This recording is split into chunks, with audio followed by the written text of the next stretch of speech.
तो देखो हमने लास्ट क्लास में एक्सरसाइज 1.4 का पहला क्वेश्चन के प्रॉब्लम्स किए थे।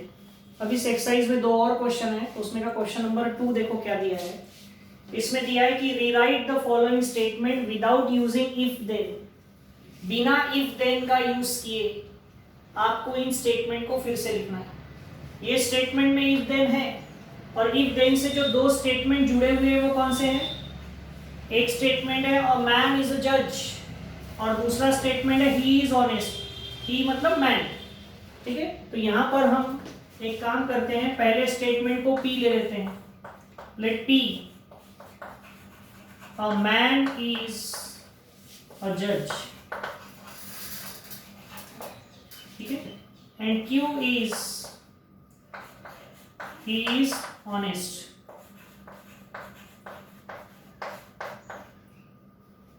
P एक स्टेटमेंट है अ मैन इज अ जज, और Q एक स्टेटमेंट है ही इज ऑनेस्ट। ओके, और इसमें ये दोनों स्टेटमेंट कैसे जुड़े हुए हैं? So the symbolic form is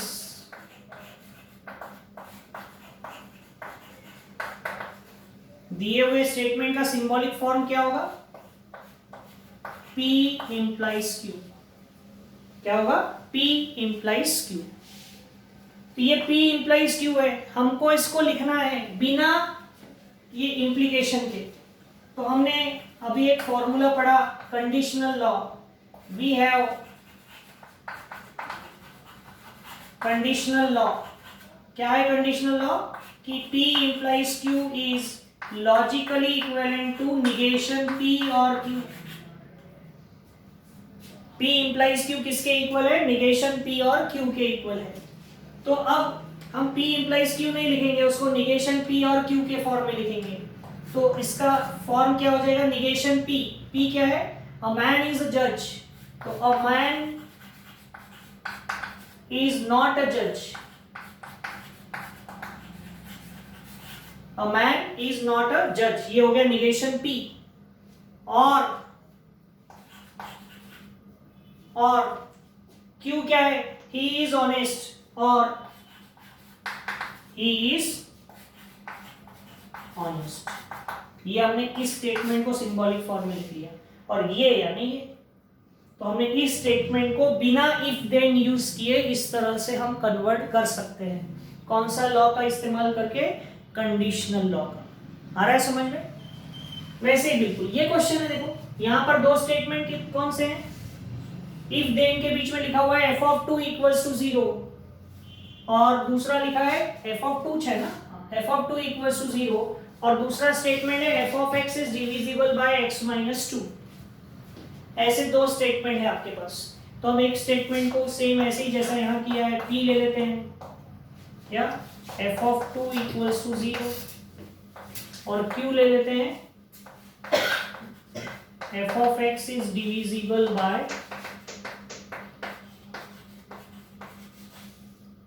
x - 2। तो सिंबॉलिक फॉर्म क्या हो जाएगा? The symbolic form of given statement is, given statement का सिंबॉलिक फॉर्म क्या हो जाएगा? P implies Q। क्या हो जाएगा? P implies Q। अब हमको क्या करना है? इसको विदाउट इंप्लीकेशन लिखना है। तो हमारे पास कंडीशनल लॉ है।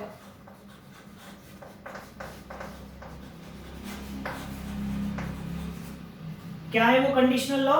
कि P implies Q।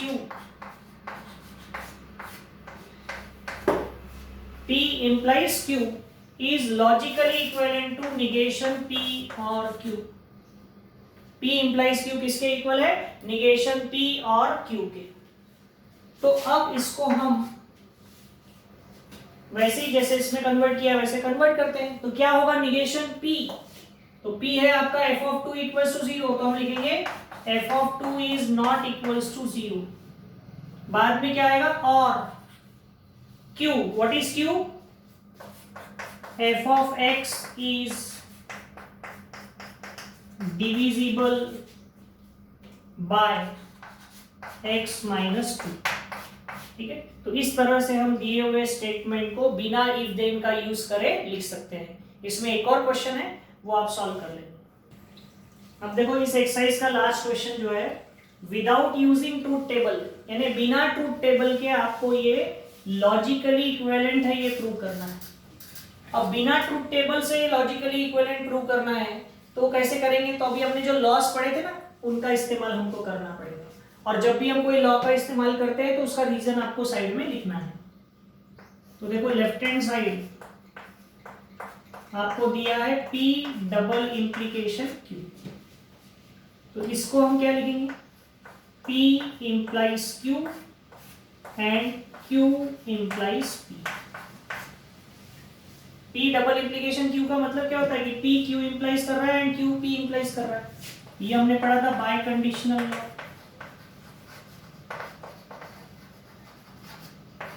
ये क्या है? बाय कंडीशनल लॉ है। फिर P implies Q को हम क्या लिख सकते हैं?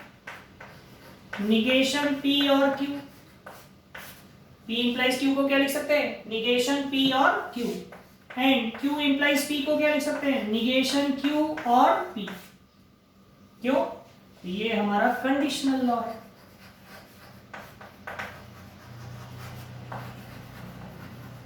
पढ़ा है कि कंडीशनल लॉ?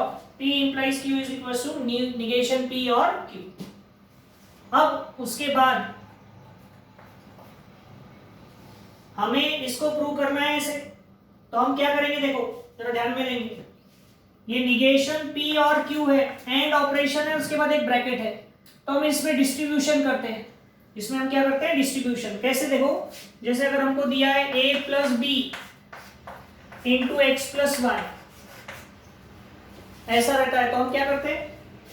a इंटू पूरा bracket x plus y plus b into पूरा ब्रैकेट x प्लस वाई, ऐसा डिस्ट्रीब्यूशन करते हैं। a is distributed over the bracket, b is distributed over the bracket. Same situation here, हम पहले क्या करेंगे? Negation p, a की जगह यहाँ निगेशन p है, तो निगेशन p एंड पूरा ब्रैकेट लिखेंगे, बीच में आएगा और, फिर लिखेंगे q एंड पूरा ब्रैकेट, जैसे कि यहां पर भी है।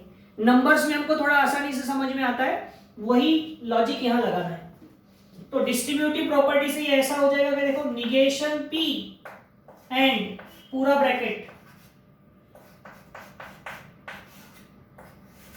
बीच में आएगा और, फिर आएगा q एंड निगेशन q और p। देखो निगेशन p को डिस्ट्रीब्यूट किया ब्रैकेट पर और q को डिस्ट्रीब्यूट किया ब्रैकेट के ऊपर। ये कौन सी प्रॉपर्टी है? ये है डिस्ट्रीब्यूटिव प्रॉपर्टी या डिस्ट्रीब्यूटिव लॉ भी कह सकते हैं।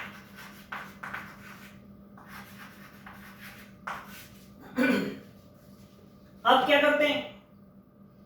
इसके बाद और एक बार डिस्ट्रीब्यूशन करते हैं। देखो अब निगेशन p को इसके अंदर डिस्ट्रीब्यूट करते हैं और यहाँ q को भी यहाँ ब्रैकेट के अंदर डिस्ट्रीब्यूट करते हैं। तो एक बार यहाँ पर और एक बार यहाँ पर फिर से डिस्ट्रीब्यूटिव लॉ लगाते हैं, तो क्या होगा? Negation p and negation q, बीच में आएगा और निगेशन p एंड p। ये निगेशन p का डिस्ट्रीब्यूशन हो गया इस ब्रैकेट पर। देखो negation p and negation q और निगेशन p एंड p। यहां पर भी वही करते हैं, q एंड निगेशन q, बीच में आएगा और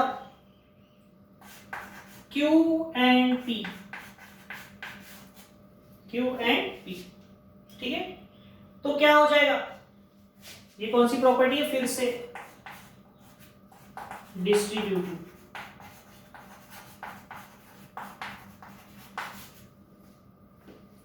तो इट विल बी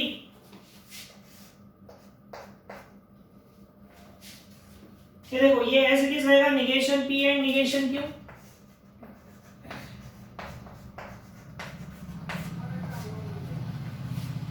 और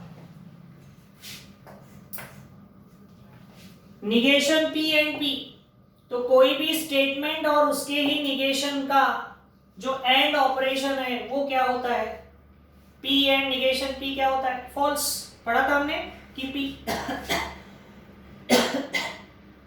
P एंड निगेशन P क्या होता है, फॉल्स होता है। ये हमने लॉ पढ़ा था, कौन सा लॉ था ये, कॉम्प्लीमेंट लॉ, ठीक है, ये कॉम्प्लीमेंट लॉ से हो गया।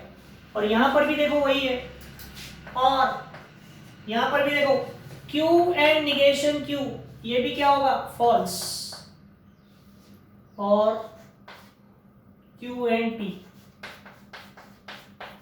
ये कौन सी प्रॉपर्टी है, ये है कॉम्प्लीमेंट लॉ।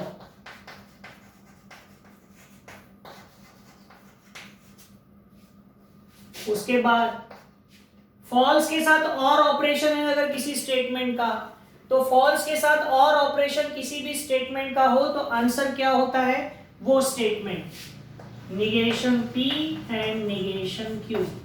और फॉल्स, तो और फॉल्स हट जाएगा। ये कौन सा लॉ है, आइडेंटिटी लॉ है। यहां पर भी फॉल्स के साथ और ऑपरेशन है तो फॉल्स हट जाएगा, क्या आ जाएगा, Q एंड P। ये कौन सा लॉ है, ये है आइडेंटिटी लॉ।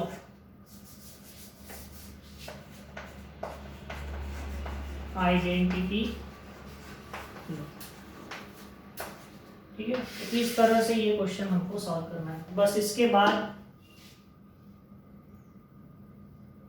ये हो जाएगा, इतना ही सॉल्व होगा बस, ठीक है। तो ये फाइनल इसका आंसर आएगा। देख लो वाला राइट हैंड साइड आया कि क्वेश्चंस को मिटा देते थोड़ी जगह, यहाँ पे क्वेश्चन लिख देंगे।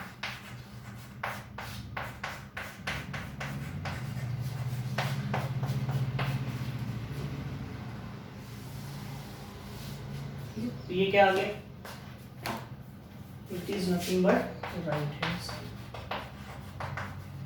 ठीक है। तो इस तरह से हम इसको प्रूव कर सकते हैं बिना ट्रूथ टेबल के। तो ये पूरा स्टेप वाइज हमको सॉल्व करते आना चाहिए। सिर्फ अगर आपको लॉज आते हैं तो बहुत आसानी से ये सब सॉल्व हो जाएगा। अब देखो ये क्वेश्चन क्या दिया है नेक्स्ट,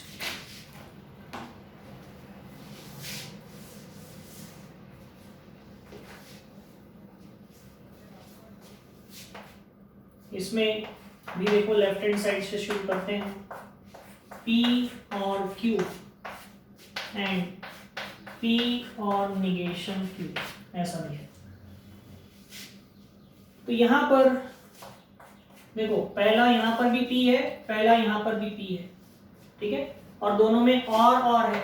तो हम इसको डिस्ट्रीब्यूटिव प्रॉपर्टी का उल्टा, जैसे अगर हम डिस्ट्रीब्यूट करते हैं या डिस्ट्रीब्यूशन को वापस लेना है, तो अगर हमने P को बाहर ले लिया और बीच में लगा दिया ये एंड, और ब्रैकेट के अंदर आ गया यहां से Q और यहां से आ गया निगेशन।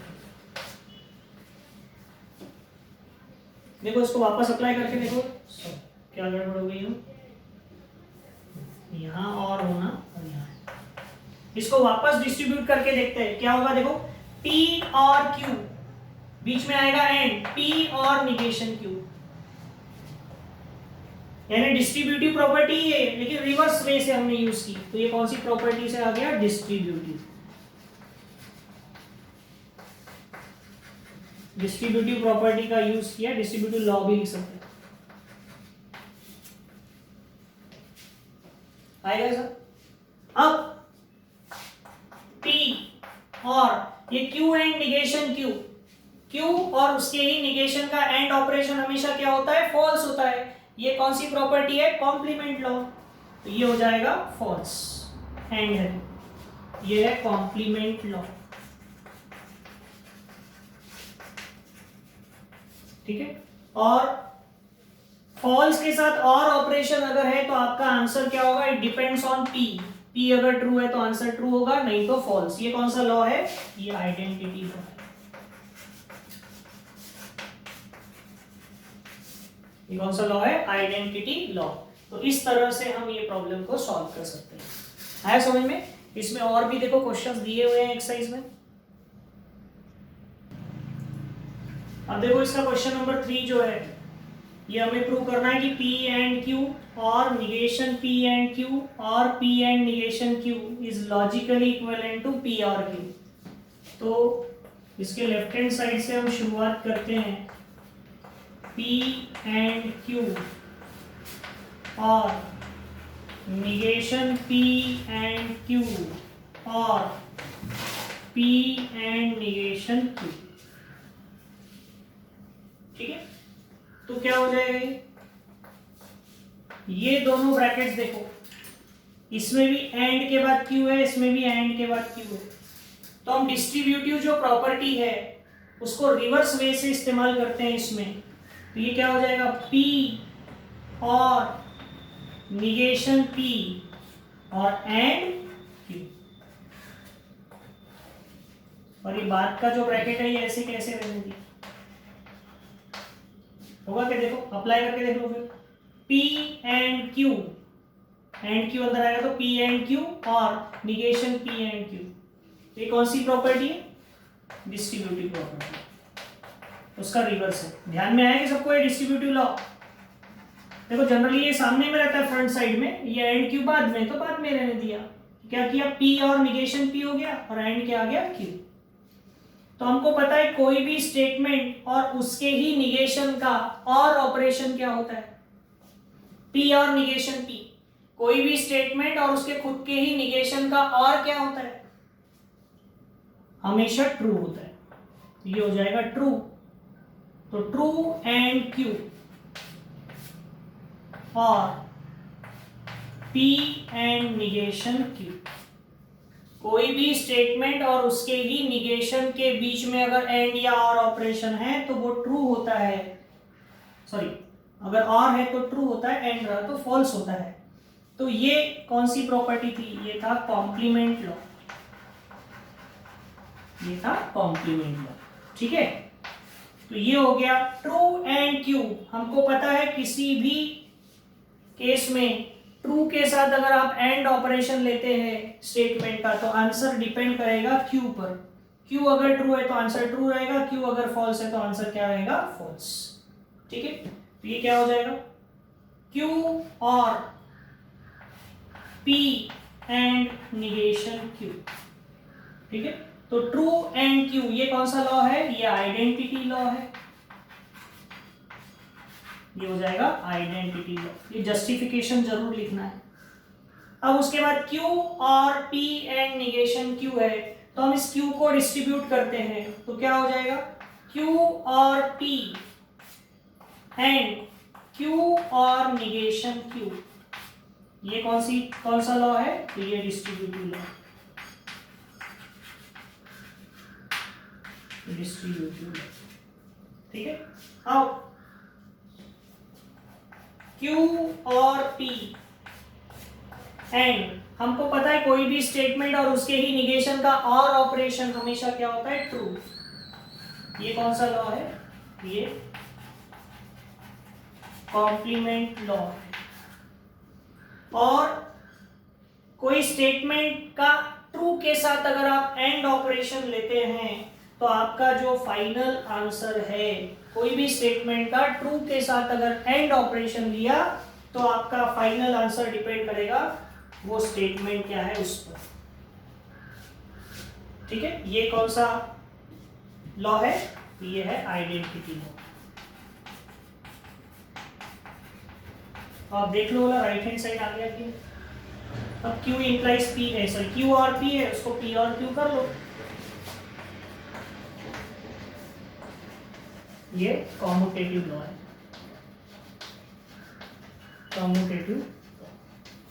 तो ये हो गया आपका राइट हैंड साइड। ठीक है, तो इस तरह से ये क्वेश्चन भी आप सॉल्व कर सकते। अब देखो ये आखिरी क्वेश्चन है इस एक्सरसाइज का। लेफ्ट हैंड साइड आपको दिया है निगेशन ऑफ P और negation Q implies P and negation Q, ऐसा दिया। तो इसे हम क्या कर सकते हैं, तो हमको पता है P implies Q का निगेशन क्या होता है, P and negation Q। तो पहला स्टेटमेंट एज इट इज रहता है और एंड दूसरे स्टेटमेंट का निगेशन होता है। ये ऐसा क्यों हुआ, क्योंकि ये प्रॉपर्टी है negation of P implies Q is P and negation Q. अब ये एज इट इज रहेगा,